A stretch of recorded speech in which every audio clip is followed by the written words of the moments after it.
প্রতাপগড় বিধানসভা কেন্দ্রের অন্তর্গত প্রতাপগড় মণ্ডলের উদ্যোগে বৃহস্পতিবার স্থানীয় এলাকায় তেরঙ্গা যাত্রা আয়োজিত হয়। সম্প্রতি ভারত পাকিস্তান সংঘর্ষে পাকিস্তানকে সমুচিত জবাব দেওয়া হয়েছে এবং ভারত পরিষ্কারভাবেই তার দৃঢ় অবস্থানের কথা জানিয়েছে। তেরঙ্গা যাত্রার প্রাক্কালে এই প্রতিক্রিয়া জানান মণ্ডল সভাপতি স্বপ্না দাস।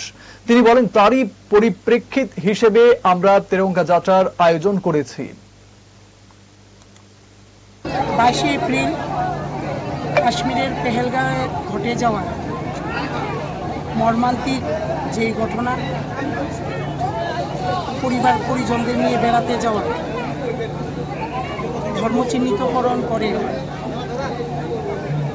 ভাইদের যে নিহত করা হয়েছে, তারপর সারা ভারতবর্ষে যে উত্তাল পরিস্থিতি, সারা বিশ্ব এক নতুন ভারতকে দেখতে পেয়েছে।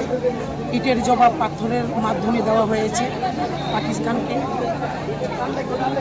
ভারত মায়ের বীর সন্তান যশস্বী প্রধানমন্ত্রী নরেন্দ্র মোদীজি এবং ভারতের বীর সেনাবাহিনীর ভাই বোনদের অভিনন্দন, শ্রদ্ধা এবং ধন্যবাদ জানিয়ে আজকে প্রতাপগড় মণ্ডলের উদ্যোগে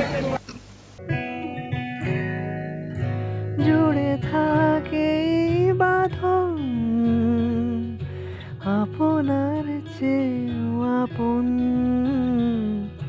জুড়ে থাকে বাঁধন